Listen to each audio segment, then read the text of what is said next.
Catalyst and કેટાલિસિસ, બરાબર. એની definition આપણે last time જોઈ હતી. મારો અવાજ આવે છે ને?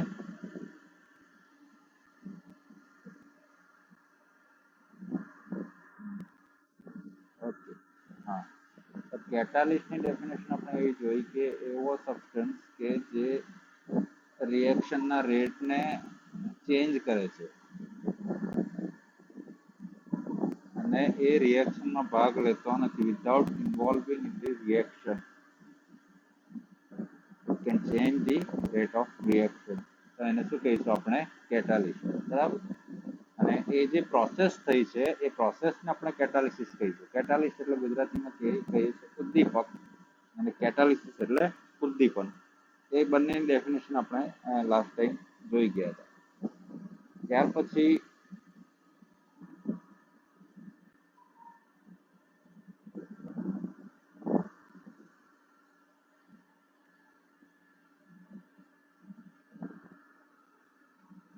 ટાઈપ્સ ઓફ કેટાલિસિસ કે ઉદ્દીપનના પ્રકાર. ઉદ્દીપન કહું છું, ઉદ્દીપક નથી. જો બંને કન્ફ્યુઝિંગ છે એટલે ધ્યાન રાખજો. કેટાલિસિસ કે કેટાલિસ્ટ. તો પહેલા જોઈએ આપણે ટાઈપ્સ ઓફ કેટાલિસિસ. અને કેટાલિસિસના ટાઈપમાં પહેલું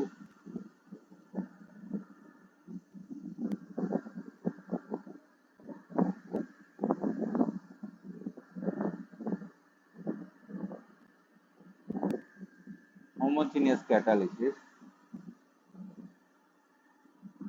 અને બીજું છે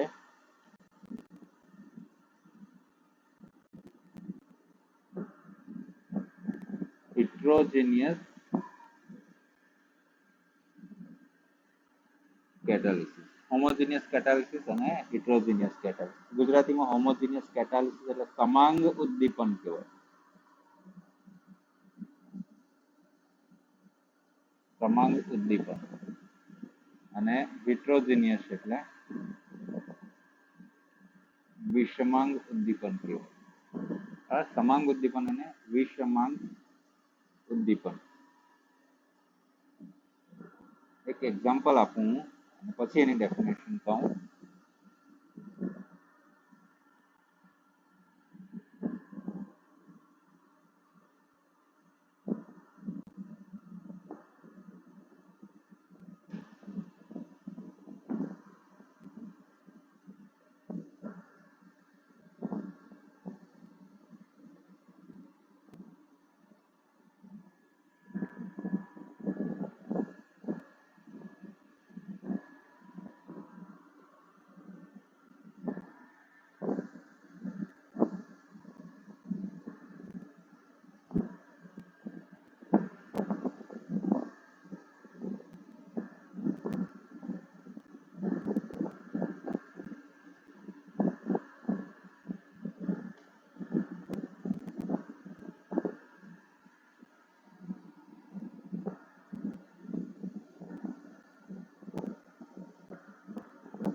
ઓકે, બંને એક્ઝામ્પલમાં શું ડિફરન્સ છે?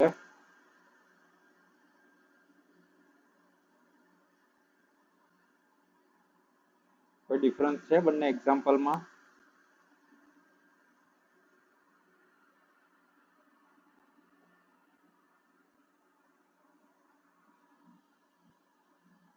બોલો. નથી. ઓકે, હવે આ એક્ઝામ્પલમાં રિએક્ટન્ટ્સ કયા છે? રિએક્ટન્ટ્સ એટલે ગુજરાતીમાં એને પ્રક્રિયકો કહીએ. કયા છે?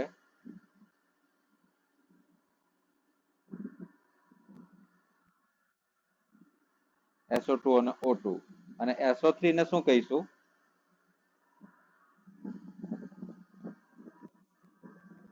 હા, પ્રોડક્ટ કહીએ, બરાબર. હવે ઉદ્દીપક અહીંયા હજી મેં નથી લખ્યો. હવે ઉદ્દીપક લખી દઉં.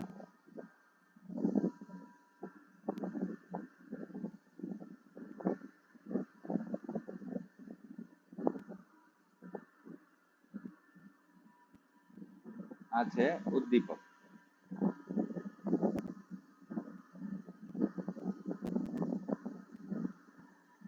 અને નીચે એક આપણે ઉદ્દીપક લખી દઈએ.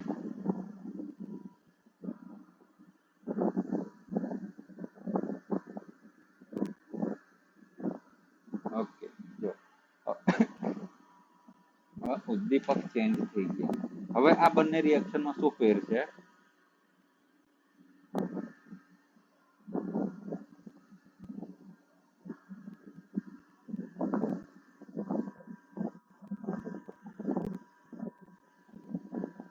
ઉદ્દીપક અલગ છે એટલે ક્યાં પ્રક્રિયા ઝડપી ક્યાં સ્લો થશે.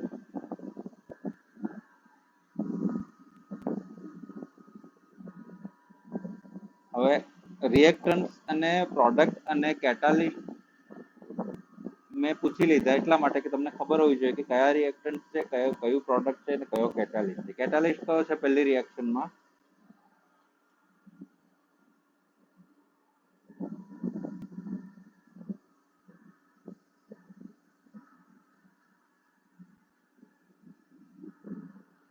NO છે, બરાબર, નાઇટ્રોજન મોનોક્સાઇડ. અને બીજી રિએક્શનમાં પ્લેટિનમ છે, બરાબર. અને આ જે બ્રેકેટમાં લખ્યું છે SO2 પછી બ્રેકેટમાં લખ્યું છે એને શું કહેવાય?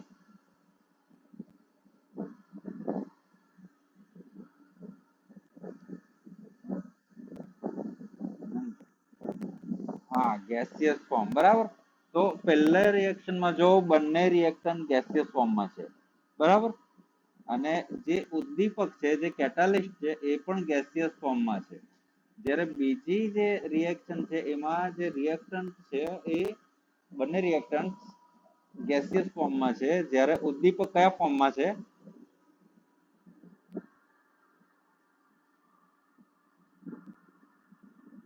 સોલિડ ફોર્મમાં છે, બરાબર. તો આ જ ડિફરન્સ છે બંનેમાં, બરાબર. તો હોમોજીનિયસ કેટાલિસિસ એટલે એવી રિએક્શન કે જેમાં reactants and catalyst both are in same physical state. બંને એક સરખી ભૌતિક અવસ્થામાં હોય. રિએક્ટન્ટ એટલે કે પ્રક્રિયકો અને કેટાલિસ્ટ એટલે કે ઉદ્દીપક બંને એક સરખી ભૌતિક અવસ્થામાં, એક જ ભૌતિક અવસ્થામાં હોય તો તેવી ઉદ્દીપનની પ્રક્રિયાને સમાંગ ઉદ્દીપનની પ્રક્રિયા કહેવાય, બરાબર. જ્યારે હિટ્રોજીનિયસ કેટાલિસિસની પ્રોસેસમાં આપણે જોઈએ તો reactants and catalyst both are in different physical state.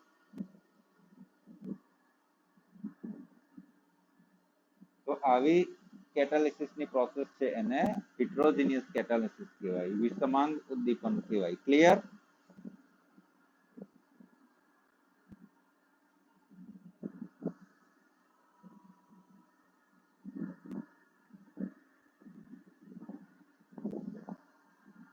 બીજું એક એક્ઝામ્પલ લખું તો એમોનિયા બનાવવાની હેબર પ્રોસેસમાં નાઇટ્રોજન ગેસિયસ ફોર્મમાં એડ કરીએ છીએ. હાઇડ્રોજન છે એ પણ ગેસિયસ ફોર્મમાં એડ કરીએ છીએ, પણ એમાં કેટાલિસ્ટ જે યુઝ કરીએ છીએ Fe, અને Fe શું છે? મેટલ છે. હા, Fe એટલે આયન. એ સોલિડ સ્ટેટમાં છે એટલે એ શાનું એક્ઝામ્પલ થયું? હિટ્રોજીનિયસ કેટાલિસિસ. એટલે આ પ્રમાણેના બે પ્રકાર છે કેટાલિસિસના. બીજું એક એસિટાલ્ડિહાઇડ નું એક્ઝામ્પલ છે. એસિટાલ્ડિહાઇડ જે છે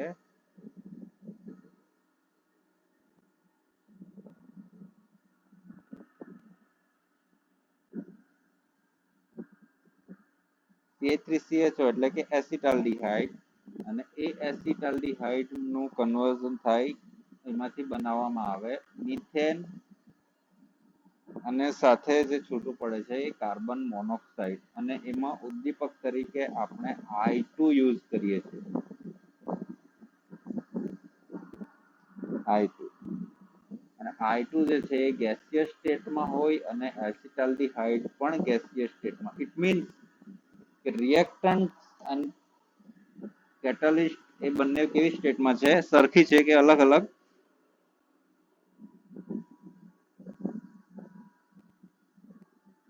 સેમ સ્ટેટ છે, બરાબર. એટલા માટે એને હોમોજીનિયસ કેટાલિસિસ કહેવાય, સમાંગ ઉદ્દીપન કહેવાય. જ્યારે બીજું છે એ વિષમાંગ ઉદ્દીપન, કારણ કે નાઇટ્રોજન હાઇડ્રોજન તો સેમ સ્ટેટમાં છે, પણ એની અંદર વપરાતો જે કેટાલિસ્ટ છે આયન, એની સ્ટેટ જુદી છે, બરાબર. એની ભૌતિક અવસ્થા જુદી છે, એટલા માટે એને હિટ્રોજીનિયસ કેટાલિસિસ કહેવાય, વિષમાંગ ઉદ્દીપન કહેવાય. એટલે એક્ઝામમાં ઘણી વાર ક્વેશ્ચન આવે છે કે what is catalysis, explain types of catalysis with example. તો આ રીતે તમારે એક્ઝામ્પલ આપીને લખવું પડે, એની ડેફિનેશન એક્ઝામ્પલ આપીને લખવી પડે. એટલીસ્ટ બે એક્ઝામ્પલ આપવાના તમારે આ રીતે. તો એક ક્વેશ્ચન ઇમ્પોર્ટન્ટ ક્વેશ્ચન છે, what is catalysis, explain types of કેટાલિસિસ.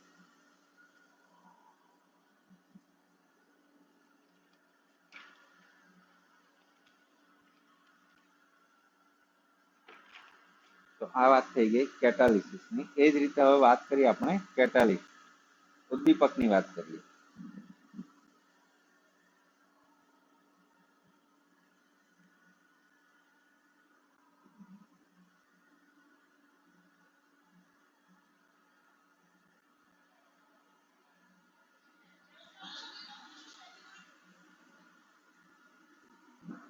Types of catalyst એટલે કે ઉદ્દીપકના પ્રકાર. આ ઇમ્પોર્ટન્ટ ક્વેશ્ચન પૂછાય છે કે ઉદ્દીપક એટલે શું, તેના પ્રકાર ઉદાહરણ આપી સમજાવો. What is catalyst, explain types of catalyst with example. તો આવો ક્વેશ્ચન આવે છે.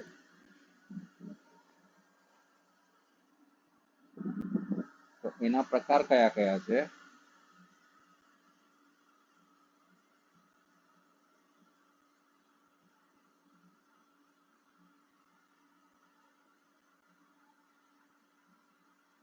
પહેલું છે પોઝિટિવ કેટાલિસ્ટ, ગુજરાતીમાં એને કહેવાય છે ધન ઉદ્દીપક. ધન ઉદ્દીપક એટલે કે પોઝિટિવ કેટાલિસ્ટ.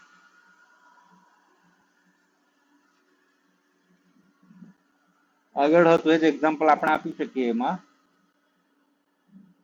તો કેટાલિસ્ટની ડેફિનેશનમાં આપણે જોયું કે એ પ્રક્રિયાના વેગમાં ફેરફાર કરે છે.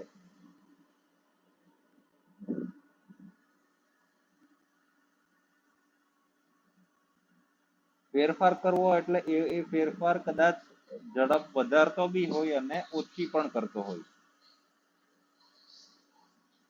બરાબર. આ એક્ઝામ્પલ આપણે જોઈ ગયા. તો આમાં શું થાય છે, એમોનિયા બનાવવાની જે હેબલ્સ પ્રોસેસ છે, એ પ્રોસેસમાં નાઇટ્રોજન અને હાઇડ્રોજનના મિક્સચરમાંથી એમોનિયા બનાવવામાં આવે છે, બરાબર. તો એ રિએક્શનને ફાસ્ટ કરવા માટે અંદર એફી કેટાલિસ્ટ એડ કરવામાં આવે છે. તો અહીંયા એફી એડ કરતા રિએક્શનનો રેટ શું થાય છે, વધે છે. તો આવા કેટાલિસ્ટને પોઝિટિવ કેટાલિસ્ટ કહેવાય. એટલે ઇન શોર્ટ, જે પણ ઉદ્દીપક પ્રક્રિયાના વેગમાં વધારો કરે એવા ઉદ્દીપકને પોઝિટિવ કેટાલિસ્ટ કહેવાય, બરાબર. જે ઉદ્દીપક રાસાયણિક પ્રક્રિયાના વેગમાં વધારો કરે એવા ઉદ્દીપકને ધન ઉદ્દીપક કહેવાય છે, પોઝિટિવ કેટાલિસ્ટ. ફોર એક્ઝામ્પલ, આ રિએક્શનમાં આયન જે છે, એફી જે છે, એ પોઝિટિવ કેટાલિસ્ટ છે, ધન ઉદ્દીપક છે.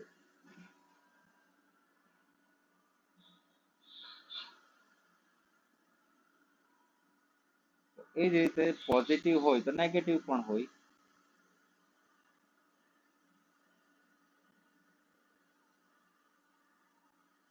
નેગેટિવ કેટાલિસ્ટ એટલે શું હશે?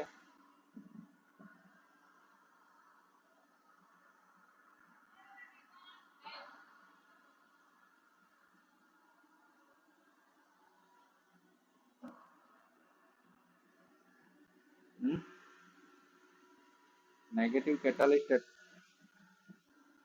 હા, રાસાયણિક પ્રક્રિયાના વેગમાં ઘટાડો, ઝડપમાં ઘટાડો કરે. પ્રક્રિયામાં ઘટાડો નહીં કરે, એની ઝડપમાં ઘટાડો કરે, ઓછી કરે, સ્પીડ ઓછી કરે. એવાય ઉદ્દીપક છે કે જે પ્રક્રિયાની ઓરિજિનલ સ્પીડ હોય એના કરતા એ ઓછી કરે, બરાબર. એક સારામાં સારું એક્ઝામ્પલ છે H2O2, હાઇડ્રોજન પેરોક્સાઇડ. નામ સાંભળ્યું છે?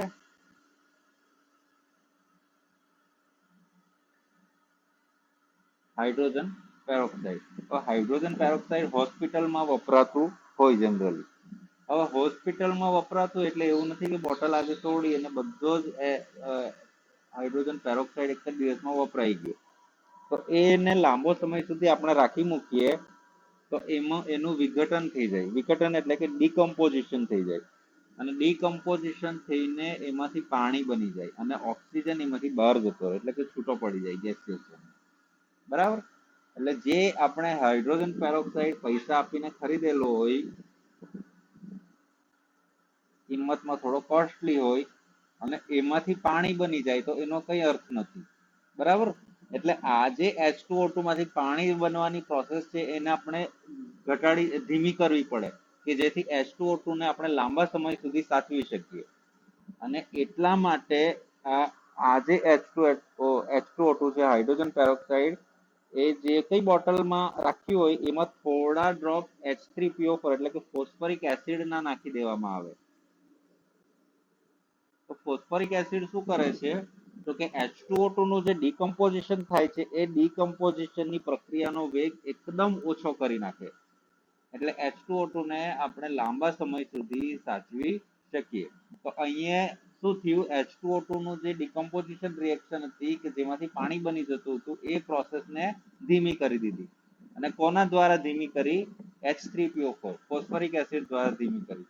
એટલા માટે ફોસ્ફરિક એસિડ જે છે એ અહીંયા નેગેટિવ કેટાલિસ્ટ છે, ઋણ ઉદ્દીપક. ગુજરાતીમાં એને ઋણ ઉદ્દીપક કહે છે. જે ઉદ્દીપક રાસાયણિક પ્રક્રિયાના વેગમાં ઘટાડો કરે તેને ઋણ ઉદ્દીપક કહેવાય, નેગેટિવ કેટાલિસ્ટ કહેવાય. બરાબર. રિટાર્ડ.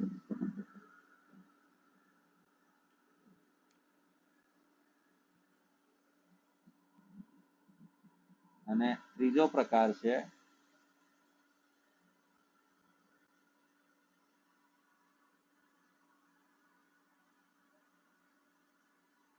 Auto catalyst. ઓટો એટલે કે જાતે જ બનેલો, સ્વયં, પોતે. આપણે કેટાલિસ્ટ ઉદ્દીપક અંદર રિએક્શનમાં નથી નાખતા પણ રિએક્શન માંથી જાતે બની ગયો એવો કેટાલિસ્ટ, એને ઓટો કેટાલિસ્ટ કહેવાય, સ્વયં ઉદ્દીપક કહેવાય.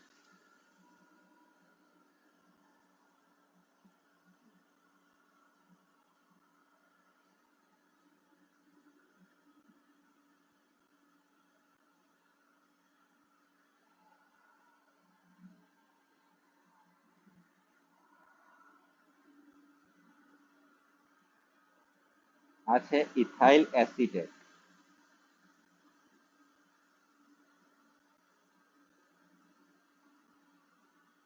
એની જયારે પાણી સાથેની પ્રોસેસ કરીએ આપણે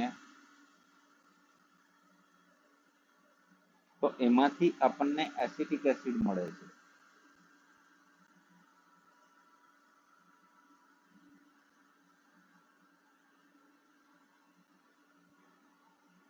અને સાથે ઇથેનોલ છૂટું પડે છે, C2H5OH એટલે ઇથેનોલ. બરાબર.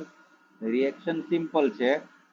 CH3COO છે, આ એક પાર્ટ છે એનો અને આ એક બીજો પાર્ટ.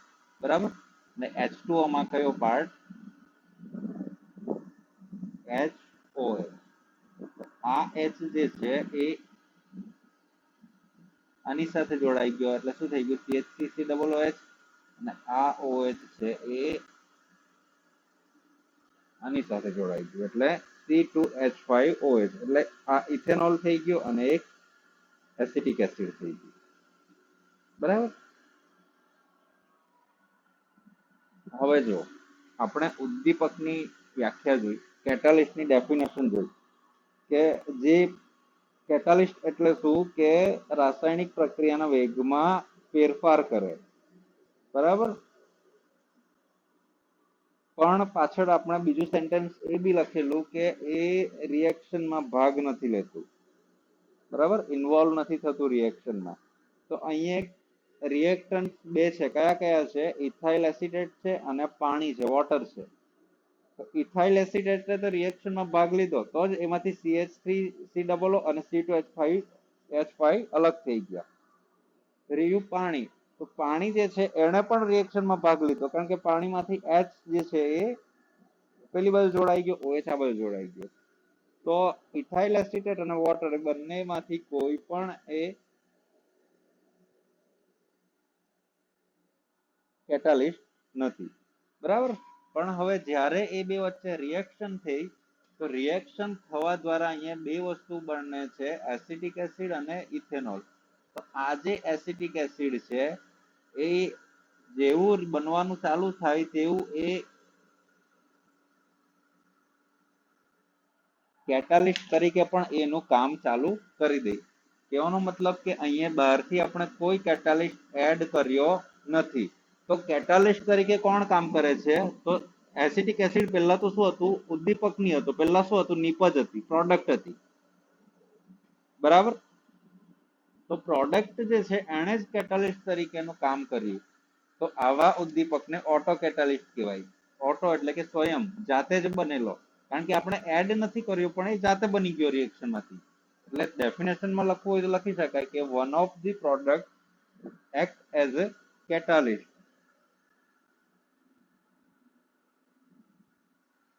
એવા ઉદ્દીપકને, એવા કેટાલિસ્ટને ઓટો કેટાલિસ્ટ કહેવાય, બરાબર. નિપજોમાંની કોઈ એક નિપજ ઉદ્દીપક તરીકે વર્તે તો તેને સ્વયં ઉદ્દીપક કહેવાય. આ ત્રણ પ્રકાર છે કેટાલિસ્ટના, ઉદ્દીપકના: પોઝિટિવ કેટાલિસ્ટ, નેગેટિવ કેટાલિસ્ટ અને ઓટો કેટાલિસ્ટ. એટલે નિપજોમાંની કોઈ એક, જો પોઝિટિવ કેટાલિસ્ટ એટલે જે ઉદ્દીપક રાસાયણિક પ્રક્રિયાના વેગમાં વધારો કરે એને ધન ઉદ્દીપક કહેવાય, પોઝિટિવ કેટાલિસ્ટ કહેવાય. પછી જે ઉદ્દીપક રાસાયણિક પ્રક્રિયાના વેગમાં ઘટાડો કરે તો એને નેગેટિવ કેટાલિસ્ટ કહેવાય, ઋણ ઉદ્દીપક કહેવાય. અને જો જો નિપજોમાંની કોઈ એક નિપજ ઉદ્દીપક તરીકે વર્તે તો એવા ઉદ્દીપકને સ્વયં ઉદ્દીપક કહેવાય.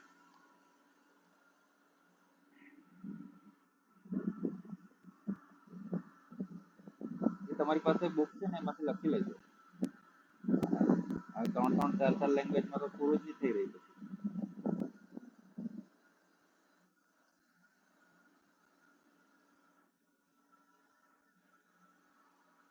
એરોની ઉપર કશું નહીં લખવાનું, એસિટિક એસિડને આપણે એઝ એ કેટાલિસ્ટ બતાવી દીધો છે.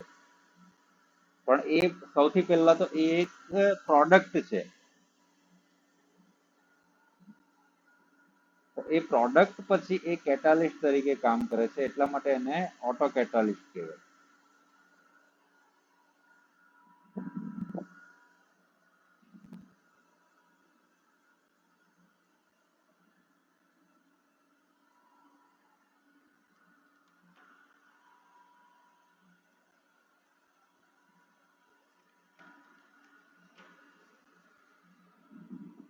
આ ત્રણ પ્રકાર છે કેટાલિસ્ટના: પોઝિટિવ કેટાલિસ્ટ, નેગેટિવ કેટાલિસ્ટ અને ઓટો કેટાલિસ્ટ.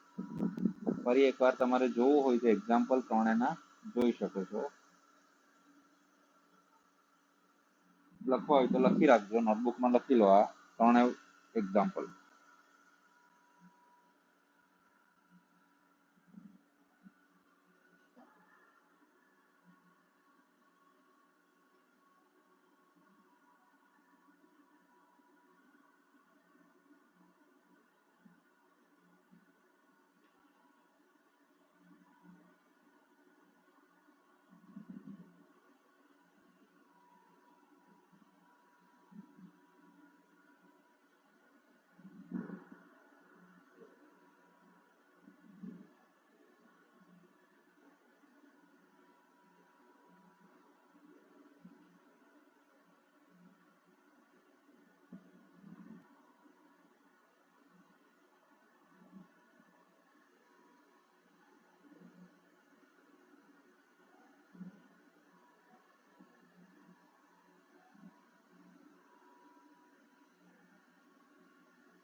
નેક્સ્ટ ટોપિક જે છે કેટાલિટિક પ્રોમોટર, ગુજરાતીમાં એને કહેવાય છે ઉદ્દીપક ઉત્તેજક. બરાબર, એક એક્ઝામ્પલ સાથે હું સમજાવું.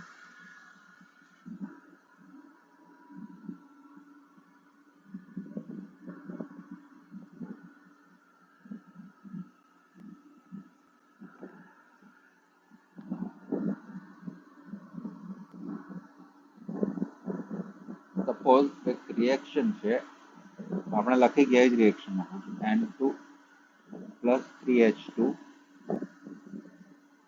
it gives to NH3. બીજી એક રિએક્શન લખું N2 plus 3H2 gives to NH3.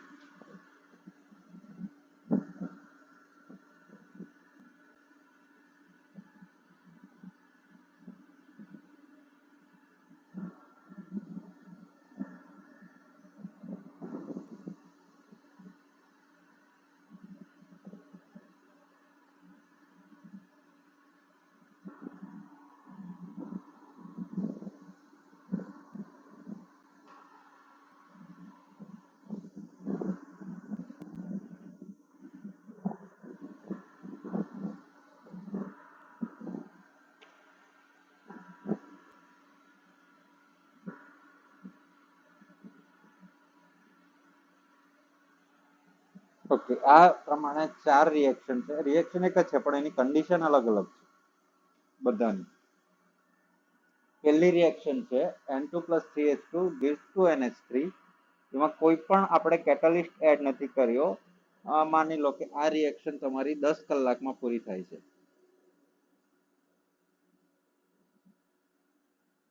ત્યાર પછી બીજી જે રિએક્શન છે N2 plus 3H2, હવે આપણે કેટાલિસ્ટ એડ કરી દીધો Fe. તો Fe એડ કરતા આપણને ખબર છે કે આ પોઝિટિવ કેટાલિસ્ટ નું એક્ઝામ્પલ છે, એટલે રિએક્શન નો રેટ વધશે.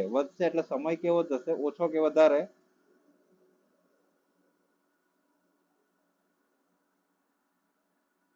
ઓછો જાય. એટલે માની લો કે આ રિએક્શન હવે 7 જ કલાકની થઈ ગઈ. હવે એમાં હજી ઉદ્દીપક કરતા બીજો એક પદાર્થ નાખીએ છે એમો એટલે કે મોલિબ્ડેનમ. તો એ એડ કરતા હજી રિએક્શન ફાસ્ટ થઈ ગઈ અને રિએક્શન હવે થઈ ગઈ 5 કલાકની. ઓકે, હવે ચોથી કન્ડિશનમાં એવું કર્યું કે કેટાલિસ્ટ આપણે નથી એડ કરતા, ફક્ત ને ફક્ત મોલિબ્ડેનમ એડ કરીએ છીએ. તો એ રિએક્શન થઈ ગઈ 10 કલાકની, 10 hours. ઓકે, તો એક્ઝામ્પલમાં જુઓ કે કેટાલિસ્ટ આપણે એડ નથી કર્યો તો રિએક્શન 10 કલાકમાં પૂરી થઈ ગઈ. જ્યારે કેટાલિસ્ટ એડ કર્યો તો 7 કલાકમાં પૂરી થઈ ગઈ. એ જ રિએક્શનમાં કેટાલિસ્ટ સાથે મોલિબ્ડેનમ એડ કર્યો તો હજી રિએક્શનનો રેટ વધી ગયો, એટલે 10 કલાકની જગ્યાએ 5 કલાકમાં થઈ ગઈ. અને હવે કેટાલિસ્ટ વગર આપણે ફક્ત મોલિબ્ડેનમ એડ કરીએ છીએ તો એ રિએક્શનમાં કોઈ ફેર પડતો નથી. રિએક્શનના રેટમાં કોઈ ફેર પડતો નથી. તો આવા સબસ્ટન્સને કેટાલિટિક પ્રોમોટર કહેવાય. એટલે શું થયું કે મોલિબ્ડેનમ ઉમેરતા એણે શું કર્યું કે ઉદ્દીપકની કાર્યક્ષમતામાં વધારો કર્યો. એટલે ઉદ્દીપક એને જે રીતે કામ કરતું હતું એના કરતા વધારે સ્પીડી કામ કરવા લાગ્યું. એટલે 7 કલાકની જગ્યાએ 5 જ કલાકમાં રિએક્શન પૂરી થઈ ગઈ. પણ અહીંયા જો આપણે કેટાલિસ્ટ એડ નથી કરતા તો એ કશા કામનું નથી. છેલ્લી રિએક્શનમાં આપણે જોઈ શકીએ છીએ કે મોલિબ્ડેનમ કેટાલિસ્ટ વગર કશા કામનું નથી. એટલે મોલિબ્ડેનમ શું કરે છે, ફક્ત ને ફક્ત કેટાલિસ્ટને પ્રમોટ કરે છે. બરાબર, એટલા માટે એને કેટાલિટિક પ્રોમોટર કહેવાય. એટલે એવા સબસ્ટન્સ કે જે કેટાલિસ્ટને પ્રમોટ કરે, ઉત્તેજક છે. એટલે એ પદાર્થ પોતે કેટાલિસ્ટ નથી. મોલિબ્ડેનમ પોતે ઉદ્દીપક નથી, પણ એને થોડા પ્રમાણમાં ઉમેરવાથી શું કર્યું, એને ઉદ્દીપક એટલે કે Fe ની કાર્યક્ષમતા અથવા તો સક્રિયતા, એક્ટિવિટીમાં વધારો કર્યો. તો આવા પદાર્થ કે જે પોતે ઉદ્દીપક નથી પણ એ ઉદ્દીપકની સક્રિયતામાં વધારો કરે એવા પદાર્થને ઉદ્દીપક ઉત્તેજક કહેવાય, કેટાલિટિક પ્રોમોટર કહેવાય. અને એક્ઝામ્પલ તરીકે તમે આ એક્ઝામ્પલ આપી શકો છો. આટલું બધું તમારે નહીં લખવાનું, એક્ઝામમાં પૂછાય તો ખાલી આટલું એક્ઝામ્પલ તમારે બતાવવાનું.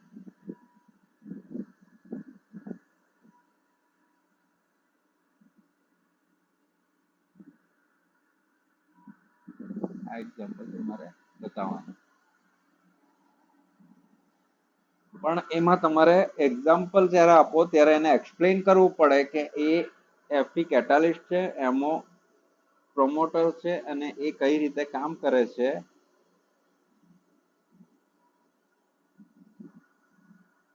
આવા સબસ્ટન્સને કેટાલિટિક પ્રમોટર કહેવાય.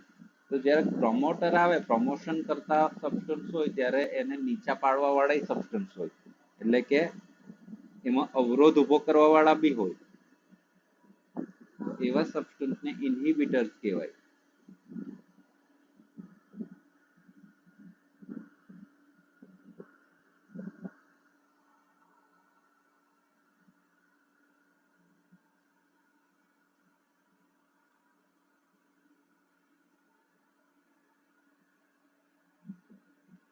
કેટાલિટિક ઇન્હિબિટર્સ એટલે ઉદ્દીપક વિષ, એને પોઈઝન કહેવાય. રિએક્શન માટે ઝેર જેવો છે, ઉદ્દીપક માટે ઝેર જેવા પદાર્થ. એનું બીજું નામ કેટાલિટિક પોઈઝન બી કહે છે, કેટાલિટિક વિષ કહે છે એને. ઉદ્દીપક વિષ કહે છે ગુજરાતી. વિષ એટલે ઝેર, બરાબર.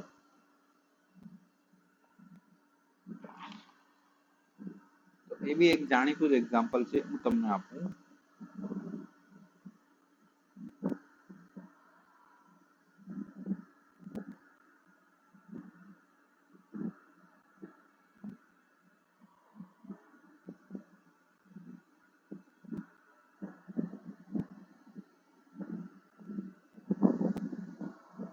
SO2 પ્લસ O2 એમાં પ્લેટિનમ આપણે ઉદ્દીપક તરીકે નાખીએ છીએ. હવે આ જે સલ્ફર ડાયોક્સાઇડ છે એમાં ઘણીવાર આર્સેનિક ઓક્સાઇડની ઇમ્પ્યુરિટીઝ હોય છે. આર્સેનિક ઓક્સાઇડ એટલે AS2O3. તો આ આર્સેનિક ઓક્સાઇડની ઇમ્પ્યુરિટીઝ એ ઉદ્દીપકને કામ કરવા દેતું નથી, એટલે કે એની સક્રિયતામાં ઘટાડો કરે છે. જે પ્રોમોટરમાં હતું એના કરતા ઉલટું, કે રિએક્શન જો ઉદ્દીપક સાથે 7 કલાકમાં થવી જોઈએ પણ એ થાય છે 8 કલાકમાં, કારણ કે AS2O3 વચ્ચે આવી ગયું, આર્સેનિક ઓક્સાઇડ આવી ગયું. એટલે એણે શું કર્યું, પ્લેટિનમની સક્રિયતામાં ઘટાડો કર્યો, બરાબર. તો આવા પદાર્થને કેટાલિટિક ઇન્હિબિટર્સ કહેવાય, ઉદ્દીપક વિષ કહેવાય. એટલે કેટલીક વખત જ્યારે રિએક્શનમાં અમુક ઇમ્પ્યુરિટીઝ રહી જાય તો એ જે કેટાલિસ્ટ છે એની એક્ટિવિટીમાં ઘટાડો કરે અથવા તો નાશ કરે. એટલે આવી ઇમ્પ્યુરિટીઝ અથવા તો આવા સબસ્ટન્સ કે જે રિએક્શનમાં વપરાતો ઉદ્દીપક છે, કેટાલિસ્ટ છે, એની સક્રિયતામાં ઘટાડો કરે, તો આવી ઇમ્પ્યુરિટીઝને અથવા તો આવા સબસ્ટન્સને કેટાલિટિક ઇન્હિબિટર્સ કહેવાય, ઉદ્દીપક વિષ કહેવાય, બરાબર. આ એનું બેસ્ટ એક્ઝામ્પલ છે. પ્લેટિનમ ઉદ્દીપકની સક્રિયતામાં ઘટાડો કરે છે. SO2 એટલે કે સલ્ફર ડાયોક્સાઇડ ગેસમાં આર્સેનિક ઓક્સાઇડની જો ઇમ્પ્યુરિટીઝ હોય તો આર્સેનિક ઓક્સાઇડ જે છે એ અહીંયા નેગેટિવ કેટાલિસ્ટનું કામ કરે છે, સોરી, કેટાલિટિક ઇન્હિબિટર્સનું કામ કરે છે. પછી ઉપરનું જ એક્ઝામ્પલમાં પણ N2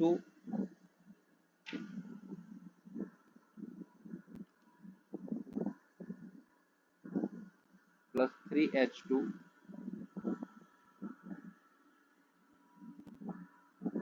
it gives to NH3. હવે આમાં આપણે Fe કેટાલિસ્ટ યુઝ કરીએ છીએ, એમોનિયા બનાવવાની હેબર્સ પ્રોસેસ. પણ એમાં કોઈક વાર કાર્બન મોનોક્સાઇડની ઇમ્પ્યુરિટીઝ રહી જાય.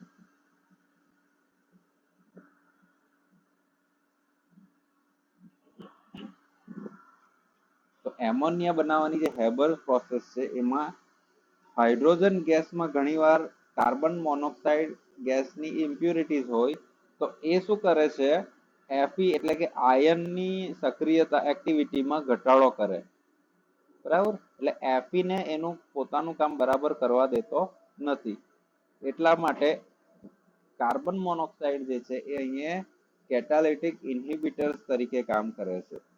કેટાલિટિક ઇન્હિબિટર તરીકે કામ કરે, ઉદ્દીપક વિષ તરીકે કામ કરે.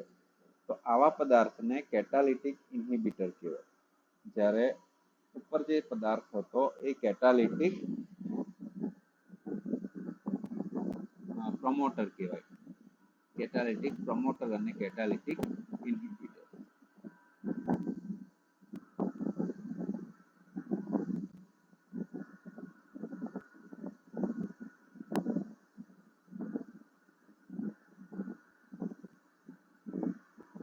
એક્ઝામ્પલ લખવો હોય તો બંનેને લખી લો. આ પણ ઇમ્પોર્ટન્ટ છે, ઘણી વાર પૂછાય છે.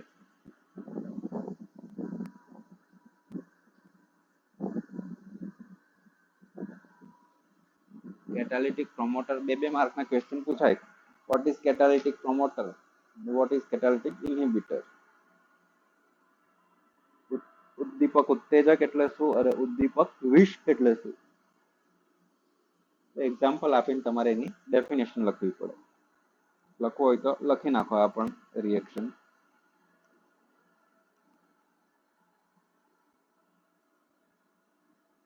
આ કલાક જે લખ્યા છે પ્રમોટરમાં એ ખાલી એક્ઝામ્પલ છે.